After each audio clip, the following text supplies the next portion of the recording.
There was a small town in the middle of nowhere. The kind of place where nothing ever changed. The same old houses. The same old streets. The same people doing the same jobs their parents did before them. It was the kind of town that people dreamed of leaving but never actually did. And in this town, there lived a little girl who had nothing. Her father left when she was just 3 years old. One morning he was there, and the next morning he was gone. No goodbye. No explanation, just an empty chair at the breakfast table and a mother who cried herself to sleep for months. Her mother worked at a textile factory during the day and cleaned offices at night. She would leave before the sun came up and return long after it went down. Most nights, the little girl ate dinner alone, cold sandwiches, leftover rice, whatever was in the fridge. She learned to take care of herself before she even learned to read properly. But here is the thing about this girl. She never complained, not once. She understood, even at that young age, that her mother was fighting a war just to keep them alive, and she loved her mother more than anything in the world. Their apartment was small. 2 rooms and a kitchen that was barely big enough to turn around in. The walls had cracks running through them like old scars. In winter, the cold would seep through the windows no matter how many blankets they used, but her mother always made sure there was food on the table. Always made sure the girl had clothes for school. Even if they came from the second-hand store 3 blocks away, life was hard. But it was their life, and they made it work. Now, there was one thing in this girl's life that made everything else disappear. One thing that made her forget about the empty apartment, the absent father, the tired mother, and the kids at school who made fun of her worn-out shoes. Music. She discovered it by accident when she was 7 years old. She was walking home from school one afternoon, taking the long way because she did not want to go back to an empty house. And that is when she heard it, a sound coming from inside the old church on Miller Street. The church had been closed for years. The paint was peeling. The windows were dusty. Most people in town walked past it, without even noticing it was there. But on that day, someone had left the side door open just a crack. And from inside, she heard the most beautiful sound she had ever heard in her life. A piano. She pushed the door open and stepped inside. The church was dark and smelled like old wood and forgotten prayers. Dust floated in the air like tiny pieces of gold where the sunlight came through the broken windows. And there, in the corner, was an old piano. It was scratched and worn. Some of the keys were yellow with age, and it looked like no one had touched it in years. But to her, it was the most beautiful thing she had ever seen. She walked toward it slowly, like she was afraid it might disappear if she moved too fast. She sat down on the creaky bench and placed her small fingers on the keys. She pressed one, then another. The sounds that came out were imperfect. Some keys stuck, some notes were slightly off. But she did not care. Something happened inside her in that moment. Something she could not explain. It was like finding a part of herself she never knew was missing. From that day on, she went to that church every single day after school. She would sit at that old piano for hours, teaching herself to play. She had no teacher. No books. No one to show her what to do. She learned by ear. She would listen to songs on her mother's old radio, the one that barely worked and had static in every station, and then she would go to the church and try to play what she heard. At first, it was terrible. Her fingers would not cooperate. The melodies in her head refused to come out through her hands. She got frustrated. She cried. She wanted to give up 100 times, but she never did. Day after day, week after week, month after month, she kept going back to that piano. And slowly, something magical started to happen. Her fingers began to remember where to go. The music started to flow. The songs in her head finally found their way out. By the time she was 10, she could play simple songs without making a single mistake. By 12, she was playing pieces that most beginners could not even attempt. By 14, she had taught herself compositions that took trained musicians years to learn, and nobody knew. She never told anyone about the church or the piano. It was her secret, her escape, the one place in the world where she felt like she was more than just a poor girl from a broken home. When she played, she was not invisible anymore. When she played, she mattered. Her mother found out by accident one evening. She had come home early from work because she was feeling sick. The apartment was empty, and she panicked. She searched everywhere until someone mentioned they had seen the girl walking toward the old church. Her mother rushed there, heart pounding, expecting the worst. But when she pushed open that old wooden door, she stopped in her tracks. There was her daughter, sitting at that broken piano, playing a piece of music so beautiful it made her knees weak. The notes filled the empty church like something holy, and in that moment, the mother saw something in her daughter she had never seen before. A gift. She stood there in the doorway and listened until the last note faded into silence. Then, with tears running down her face, she walked over and wrapped her arms around her daughter. She did not have money for lessons. She did not have connections or wealthy friends who could help.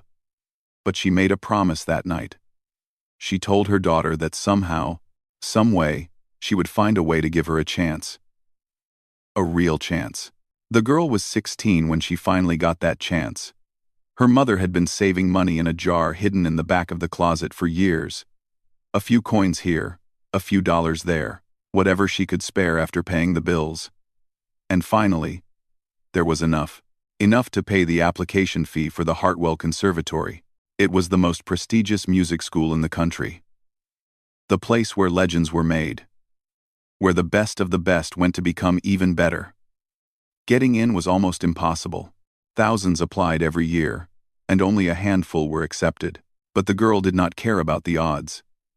She had spent her whole life beating the odds. She had taught herself to play on a broken piano in an abandoned church. She had practiced until her fingers bled. She had poured her entire heart and soul into her music. She was ready. The night before the audition, she could not sleep. She lay in bed staring at the ceiling, her heart racing, her mind running through every note of the piece she had chosen. Chopin's Ballade. No one. It was one of the most difficult pieces ever written for piano. Most people would have called her crazy for attempting it, but she knew she could do it. She had practiced it 1,000 times. She knew every note, every pause, every breath of that piece like she knew her own heartbeat. Her mother sat on the edge of her bed that night and held her hand. She told her daughter that no matter what happened tomorrow, she was already proud of her. She told her that she had already done something incredible just by getting this far. And then she said something the girl would never forget. She said that some people are born with silver spoons in their mouths. They get everything handed to them. But people like them, people who had to fight for every single thing they ever got, they were different, they were stronger, and when they finally got their moment, nothing in the world could stop them. The girl fell asleep that night with those words in her heart. She had no idea what was waiting for her. The morning of the audition, she woke up before the sun. Her stomach was in knots. She had barely slept. Maybe 2 or 3 hours at most. But it did not matter. She had never felt more awake in her entire life. Her mother had taken the day off work. It was the first time in years she had missed a shift. They could not afford it. But she said some things were more important than money. This was one of those things. They took a bus to the city. It was a 4-hour ride, and she spent most of it looking out the window, watching the small towns turn into bigger towns, and then into tall buildings and crowded streets. She had never been to the city before. Everything looked so different. So big. So overwhelming. The Hartwell Conservatory was nothing like she had imagined. It was even more impressive. The building was enormous, made of white stone with tall columns at the entrance. There were statues of famous composers in the courtyard. The grass was perfectly green, like something from a painting. Students walked around carrying instrument cases that probably cost more than her mother made in 6 months. She stood at the entrance for a moment, just staring. Her mother squeezed her hand and told her it was okay. They belonged here just as much as anyone else, but deep down, she was not so sure. They walked inside and followed the signs to the audition hall. The hallway was long and filled with other candidates. Dozens of them, maybe 100. All waiting for their turn to perform. And right away, she noticed something that made her heart sink. Everyone looked different from her. The other candidates wore expensive clothes, designer dresses, tailored suits, watches that sparkled under the lights. They carried themselves with a confidence that only comes from a lifetime of privilege. They laughed and chatted with each other like they were at a fancy party, not the most important audition of their lives. And then there was her, standing in a dress her mother had bought from the second-hand store for $12. Shoes that were slightly too big, because they were the only ones in her size. Hair that she had tried to style herself that morning but could not quite get right. She felt invisible. Worse than invisible. She felt like she did not belong. One of the girls looked at her and whispered something to her friend. They both laughed. She pretended not to notice, but it cut deep. Deeper than she wanted to admit. Her mother noticed too. She put her arm around her daughter and pulled her close. She told her to ignore them. She told her that clothes and money meant nothing. What mattered was what was inside. What mattered was the music. The girl nodded, but the doubt had already started to creep in. They waited for 3 hours. 3 long, agonizing hours of watching other candidates go in and come out. Some came out smiling. Some came out crying. Most came out with blank expressions, impossible to read. Finally, her name was called. Her mother hugged her tight and whispered in her ear. She told her to play the way she always played in that old church. To forget about everything else. To just let the music speak. The girl took a deep breath and walked through the doors. The audition hall was massive. Much bigger than she expected. There was a grand piano in the center of a wooden stage, gleaming under the bright lights. It was the most beautiful piano she had ever seen, nothing like the old, broken one she had practiced on for years. And in front of the stage, sitting behind a long table, was the judging panel. 5 people with serious faces and expensive suits. They held clipboards and pens, ready to decide her fate. But there was one judge who stood out from the rest. He sat in the middle of the table, and even from a distance, she recognized him immediately. His name was known around the world. He had performed in the greatest concert halls on every continent. He had won awards that most musicians could only dream of. Critics called him a genius. Some called him the greatest pianist of his generation. But there was something else people said about him too. Something darker. They said he was cold, arrogant, that he looked down on anyone who did not come from the same world of wealth and privilege that he did. She tried not to think about that as she walked toward the piano. Her legs felt weak. Her hands were trembling. She could feel the eyes of the judges on her, studying her, judging her before she even played a single note. She sat down at the piano and placed her fingers on the keys. The instrument felt foreign under her hands. The keys were smoother than she was used to. The bench was at a different height. Everything felt wrong. She closed her eyes and took a breath. She thought about her mother sitting outside, waiting for her. She thought about all those years in the old church, playing until her fingers ached. She thought about every sacrifice, every struggle, every tear, and then she began to play. The first notes of Chopin's Ballade. No. One filled the hall. Soft at first, like a whisper. Then building, growing, like a story being told through sound. Her fingers moved across the keys with a precision that surprised even her. The nerves faded away. The doubt disappeared. There was nothing left but the music. She played like she had never played before. Every note was perfect. Every phrase was filled with emotion. The piece flowed through her like water, natural and effortless. She forgot about the judges. She forgot about the fancy hall. She forgot about everything except the music. When she struck the final chord, the sound echoed through the hall and then faded into silence. She opened her eyes and looked at the judging panel. For a moment, no one moved. No one spoke. The silence was deafening, and then she heard something that shattered her world. A laugh. It came from the famous pianist in the center of the table. A small, condescending laugh that seemed to echo louder than any note she had just played. He leaned forward and looked at her with eyes that held no warmth, no kindness, nothing but cold amusement. He said her playing was charming, Quaint, even. Like watching a street performer trying to imitate the masters. He said that music, real music, required more than just technical skill. It required breeding, culture, a sophistication that could not be learned in whatever small town she had crawled out of. He told her to go home, to find a nice, simple job, to leave the piano to those who were born for it. The other judges said nothing. They just looked down at their clipboards, avoiding her eyes. She sat there frozen, unable to move, unable to breathe. The words hit her like physical blows, one after another. She wanted to defend herself. She wanted to say something, anything, but her voice was gone. Her strength was gone. Everything was gone. She stood up from the piano on shaking legs. The walk from the stage to the door felt like miles. She could hear whispers from somewhere. Maybe from the judges. Maybe from the few people watching in the back of the hall. She could not tell. Everything was blurry. Everything was spinning. She pushed through the doors and saw her mother waiting for her, a hopeful smile on her face. But the moment their eyes met, the mother knew. The girl collapsed into her mother's arms and broke down completely. The tears came hard and fast. Years of hope and dreams pouring out of her in painful sobs. She could barely speak. She could barely stand. Her mother held her tight and did not say a word. There was nothing to say. No words could fix what had just happened. No comfort could undo the damage. They took the bus home in silence. The girl sat by the window, staring at nothing. Her face blank.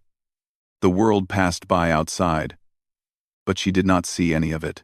All she could hear were those words, playing over and over in her head like a broken record. Go home, little girl. Leave the piano to those who were born for it. By the time they got back to their small apartment, something inside her had changed. The fire that had burned in her for so many years, the passion that had driven her to that old church every single day, was gone. She walked past the old radio without looking at it. She went to her room and closed the door. And she made a decision that would haunt her for years to come. She decided she would never play the piano again. 5 years passed. 5 long, empty years. She never went back to that old church on Miller Street. She could not even walk down that road anymore. Every time she got close, the memories came flooding back. The humiliation, the laughter, those words that had carved themselves into her soul like scars that would never heal. Go home, little girl. Leave the piano to those who were born for it. She tried to forget. She tried to move on. She told herself that music was just a silly childhood dream, nothing more. She told herself that people like her did not get to have dreams like that. People like her were meant to work hard, keep their heads down, and accept the life they were given. So that is exactly what she did. She got a job at a small diner on the edge of town. The kind of place that served coffee and eggs to truck drivers and factory workers who came in before the sun rose. The pay was not much, but it was enough to help her mother with the bills. That was all that mattered. Every day was the same. She would wake up at 4 in the morning, put on her uniform, and walk to work in the dark. She would spend the next 10 hours taking orders, carrying plates, wiping down tables, and forcing smiles at customers who barely noticed she existed. Then she would walk home, eat dinner alone, and go to sleep. And the next day, she would do it all over again. It was a small life, a quiet life, the kind of life that does not make headlines or inspire stories. But it was safe. And after what happened at that audition, safe was all she wanted. Her mother worried about her. She could see the light had gone out of her daughter's eyes. The girl who used to hum melodies under her breath and tap rhythms on the kitchen table was gone. In her place was someone who barely spoke, barely smiled, and seemed to be just going through the motions of living. One night, her mother tried to talk to her about it. She asked if she ever thought about playing again. Maybe just for fun. Maybe just for herself. The girl's face went cold. She said she did not want to talk about it. She said that part of her life was over. And she walked away before her mother could say another word. But here is the thing about a gift like hers. It does not just disappear because you want it to. It does not go away because you ignore it. It stays inside you, buried deep, waiting for the moment when it can breathe again. And even though she tried to kill that part of herself, it refused to die. Late at night, when the diner was empty and she was wiping down the last of the tables, her fingers would start to move on their own. They would tap against the counter in patterns she did not even realize she was making. They would trace invisible keys on the surface of the tables, playing songs that only existed in her memory. She would catch herself doing it and stop immediately. She would clench her fists and push the feeling down. But it always came back. Always. Sometimes, she would hear a song on the radio in the diner, and her whole body would ache. It was a physical pain. Like something inside her was trying to claw its way out. She would turn off the radio and tell her coworkers she had a headache. But the truth was much worse than any headache. She missed it. God, she missed it so much it hurt. But she was too afraid to go back. Too afraid to sit at a piano and hear those words again. Too afraid to let herself hope, only to be crushed all over again. So she kept her head down and kept working. Days turned into weeks. Weeks turned into months. Months turned into years. And slowly, she started to believe that this was all her life would ever be. Then one evening, everything changed. It was a Tuesday, around 6 o'clock. The diner was almost empty. Just a few regulars sitting in their usual spots. She was behind the counter, refilling the coffee machine, when the door opened and an elderly woman walked in. The woman was small and thin, with white hair pulled back in a neat bun. She walked with a cane but moved with a grace that suggested she had not always needed it. Her eyes were sharp and kind at the same time. The kind of eyes that seemed to see more than most people. She sat down at the counter and ordered a cup of tea and a slice of pie. Nothing unusual about that.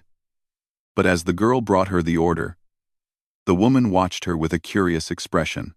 After a few minutes, the woman spoke. She said she could not help but notice something interesting. She pointed at the girl's hands and said she had been watching them for the past 5 minutes. The way her fingers moved. The way they tapped and traced patterns on every surface they touched. The girl froze. She did not know what to say. The woman smiled gently and introduced herself. She said she used to be a music teacher, many years ago. She had spent 40 years teaching piano to students all over the country, and in all those years, she had learned to recognize something that most people could not see. She said she could always tell when someone had music living inside them. It showed in the way they moved, the way they listened, the way their hands could never stay still. And this girl, she said, had more music inside her than almost anyone she had ever seen. The girl felt her throat tighten.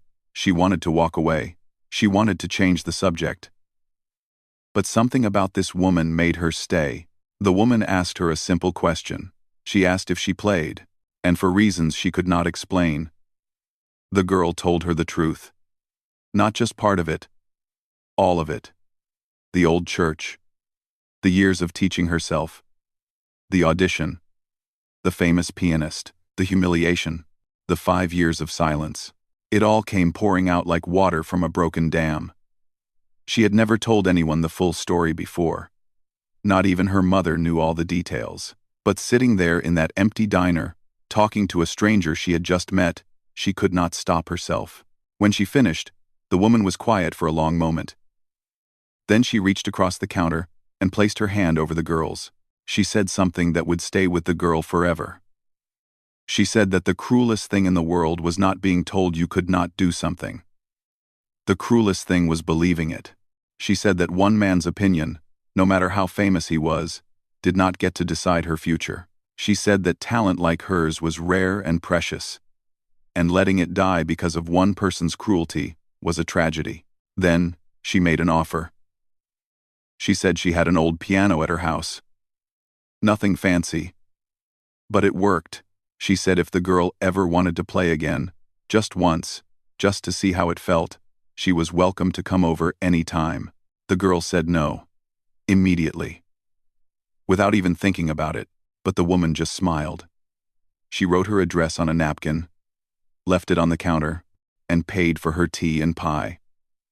Before she walked out, she turned back one last time. She said that the music was still inside her. She could see it. And whenever she was ready to let it out again, she would be waiting. Then she was gone. The girl stood there holding that napkin for a long time. She told herself she would throw it away. She told herself she would forget about it, but she did not throw it away. She folded it carefully and put it in her pocket. 3 weeks later, on a rainy Sunday afternoon when the ache inside her became too much to bear, she found herself standing on the doorstep of the address on that napkin. The old woman opened the door like she had been expecting her all along. She led her to a small room in the back of the house, where an upright piano sat against the wall. It was old and worn, much like the one in the church where she had first learned to play. The girl sat down on the bench. Her hands were shaking. Her heart was pounding so hard she could hear it in her ears. She placed her fingers on the keys, and for the first time in 5 years, she played. The notes came slowly at first, hesitant and unsure. But then something shifted. Something unlocked. The music that had been trapped inside her for so long finally found its way out. She played for an hour straight, tears streaming down her face, barely able to see the keys through the blur. But she did not stop. She could not stop. When she finally lifted her hands from the piano, the old woman was standing in the doorway, wiping her own eyes. She walked over and placed a hand on the girl's shoulder. She said that was the most beautiful thing she had heard in years, and for the first time in a very long time, the girl felt something she thought she had lost forever: hope. After that rainy Sunday afternoon, she started visiting the old woman every week, then twice a week, then almost every day. Something had awakened inside her, something she thought was dead and buried. And now that it was alive again, she could not ignore it. She did not want to ignore it. The old woman never pushed her, never asked for anything. She would simply make tea, sit in her favorite chair by the window, and listen while the girl played. Sometimes for 30 minutes, sometimes for 3 hours. It did not matter. She was always there, always patient, always encouraging. Slowly, the girl began to heal. It was not easy. There were days when she would sit at the piano, and the memories would come rushing back. The laughter, the cold eyes, the words that had broken her. On those days, her hands would freeze above the keys, and she could not play a single note. She would apologize to the old woman, feeling ashamed and frustrated with herself. But the old woman would just shake her head and tell her it was okay. She would say that healing was not a straight line. Some days you move forward. Some days you move backward. The only thing that matters is that you keep going. And she did. She kept going. Weeks turned into months. And with each passing day, she grew stronger. Her playing became more confident, more powerful. The fear that had held her back for so long started to loosen its grip. She began to remember why she had fallen in love with music in the first place. It was not about impressing anyone. It was not about proving anything. It was about the way the music made her feel. Free. Alive. Like she was exactly where she was supposed to be. The old woman noticed the change. One evening, after a particularly beautiful performance, she told the girl that she had never heard anyone play with such emotion, such truth. She said that what she had was rare, a gift that comes along once in a generation. The girl did not know how to respond. She was not used to compliments, not used to being told she was good at anything. But deep down, something in her started to believe it might be true. Around this time, the old woman mentioned that a local charity was organizing a fundraiser for the children's hospital. They needed performers for a small concert. Nothing big. Just a community event at the town hall. Maybe 50 or 60 people. She asked if the girl would consider playing. The girl's first instinct was to say no. The thought of performing in front of people, even a small crowd, made her stomach turn. What if she froze? What if she messed up? What if someone laughed at her again? But the old woman looked at her with those kind, knowing eyes and said something that stuck with her. She said that fear was like a shadow. The only way to make it smaller was to step into the light. So she said yes. The night of the charity concert, she was so nervous she thought she might be sick. Her hands were sweating. Her heart was racing. She peeked out from behind the curtain and saw the small crowd gathered in the town hall. Families, children, regular people from the community. Nothing like the grand audition hall from years ago. But to her, it felt just as terrifying. When her turn came, she walked out onto the small stage on trembling legs. She sat down at the piano they had rented for the event. It was not a grand piano. Just a simple, upright, similar to the one at the old woman's house. She looked out at the audience. She saw her mother sitting in the front row, smiling at her with tears already forming in her eyes. She saw the old woman a few seats over, giving her a small nod of encouragement. She took a deep breath. She placed her fingers on the keys, and she played. She chose a piece she had been working on for months. Something soft and emotional. Something that told the story of everything she had been through without using a single word. The struggle, the pain, the loss, and finally, the hope. The music filled the small room like warm light filling a dark space. Every note was perfect. Every phrase was filled with feeling. She forgot about the audience. She forgot about her fear. There was nothing left but her and the music. When she finished, there was a moment of silence. And then, the room erupted in applause. People stood up from their chairs. Some of them were crying. Even the children, who had been fidgeting throughout the other performances, were staring at her with wide eyes. She did not know what to do. She had never experienced anything like this before. She stood up from the piano, gave a small bow, and walked off the stage in a daze. Her mother rushed backstage and hugged her so tight she could barely breathe. She told her she was incredible. The best she had ever seen. The old woman was right behind her, smiling wider than she had ever smiled before. It was the happiest night of her life, but she had no idea that the real miracle was just beginning. What she did not know was that someone in the audience had recorded her performance on their phone. A young woman who worked at a local news station. She had only come to the event because her nephew was performing in the children's choir. But when she heard the girl play, she knew she had witnessed something special. She posted the video online that night with a simple caption. It said she had just seen something incredible, and the world needed to hear this. Within a week, the video had been viewed over 2 million times. People from all over the world were sharing it, commenting on it, talking about it. Music critics started writing about the mysterious small-town pianist who played with more emotion than performers twice her age. News outlets picked up the story. The girl who had been invisible her whole life was suddenly being seen by everyone. She did not know how to handle it. She was not on social media.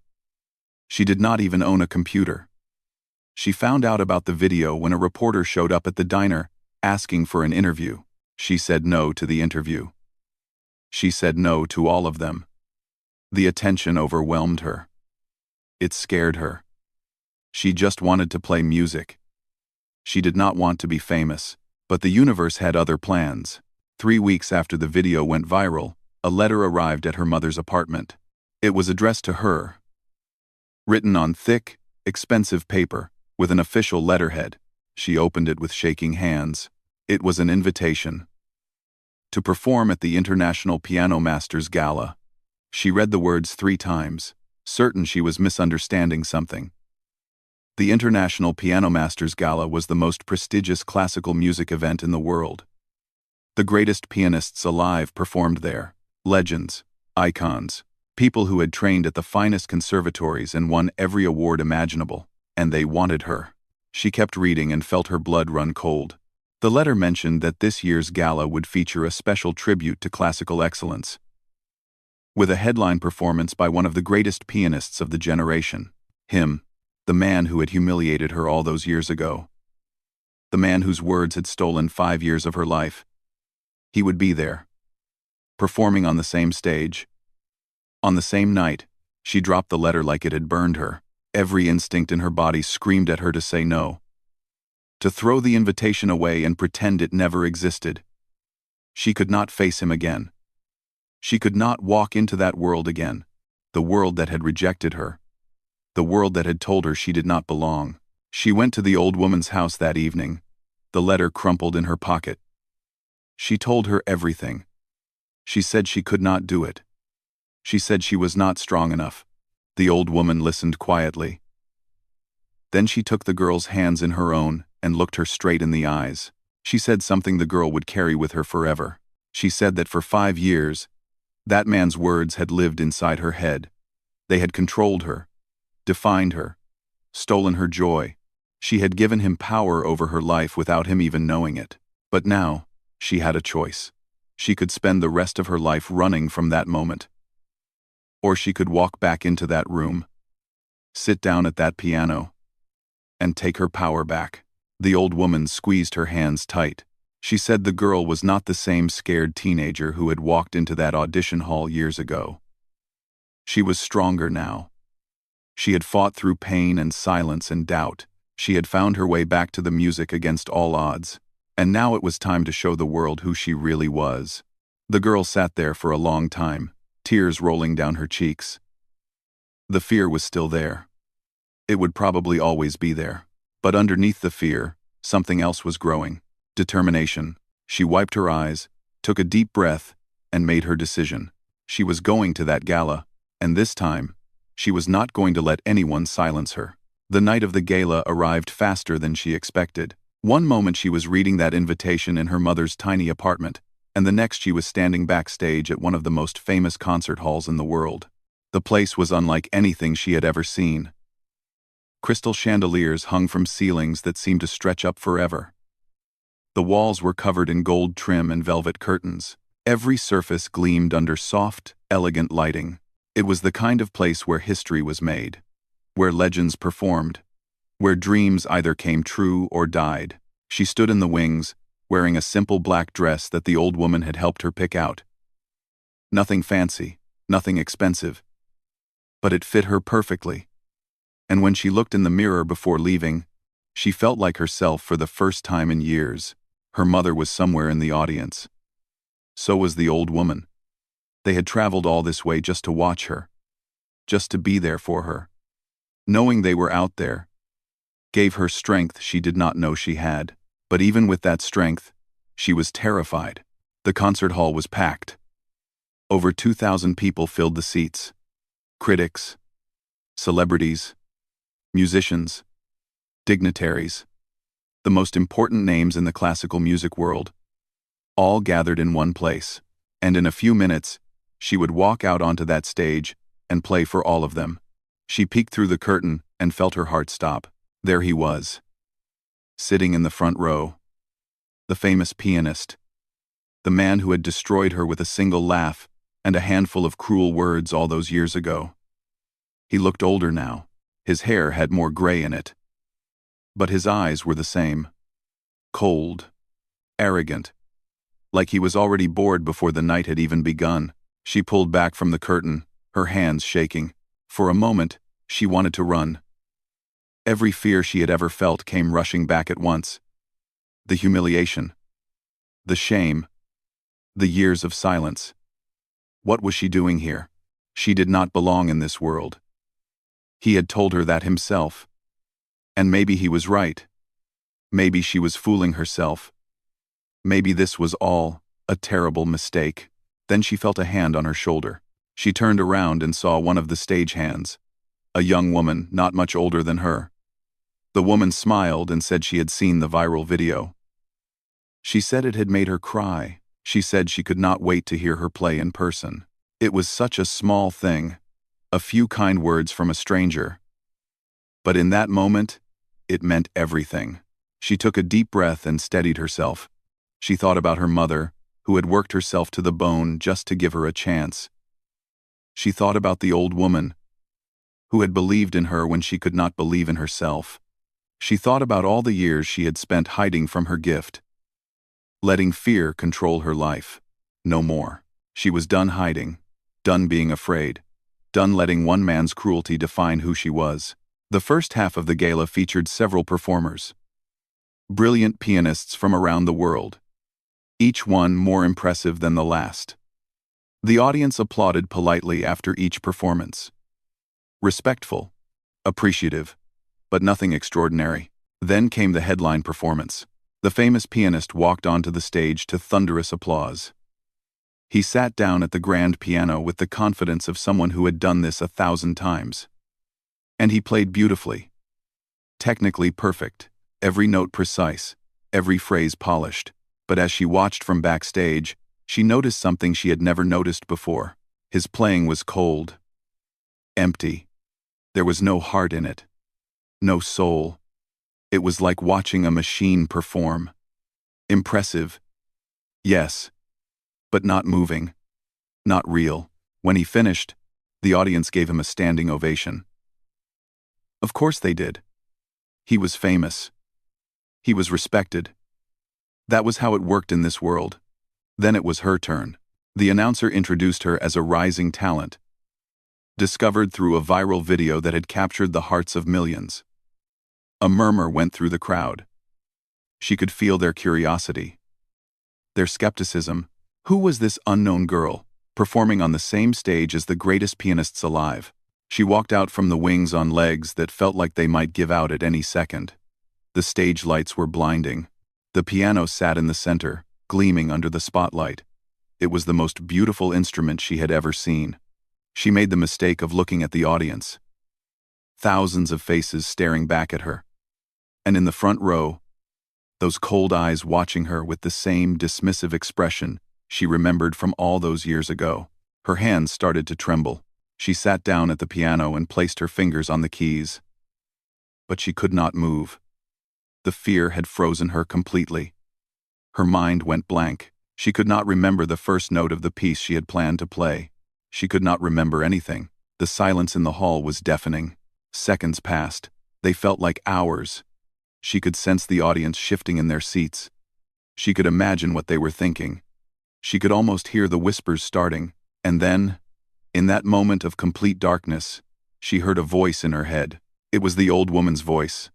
Calm, gentle, full of love. The music is still inside you. Let it out. She closed her eyes. She stopped trying to remember the piece she had prepared. She stopped thinking about the audience. She stopped thinking about him. Instead, she thought about her mother. Working double shifts just to keep them alive. Crying herself to sleep after her father left. Saving coins in a jar for years just to give her daughter a chance. She thought about the old church on Miller Street. The dusty piano with the yellow keys. The little girl who taught herself to play because music was the only thing that made sense in a world that did not. She thought about the old woman. The cup of tea. The patient smile. The words that had brought her back to life. And she began to play. It was not the piece she had planned. It was something else entirely. Something that came from deep inside her. A melody she had never played before, but somehow knew by heart. It was everything she had been through, translated into sound. The pain, the loss, the loneliness, the fear, and underneath it all, the hope that had refused to die no matter how hard she tried to kill it. The music poured out of her like water breaking through a dam. Her fingers moved across the keys with a life of their own. She was not performing anymore. She was telling her story, and everyone in that hall could feel it. People in the audience began to cry. Some covered their mouths with their hands. Others sat perfectly still, afraid to move, afraid to break the spell she had cast over the entire room. She played for what felt like forever. And when she finally struck the last chord, the note hung in the air like a question waiting to be answered. Then silence. Complete and total silence. She opened her eyes, suddenly terrified that she had failed, that they had hated it, that she was about to be humiliated all over again. But then something happened that she would remember for the rest of her life.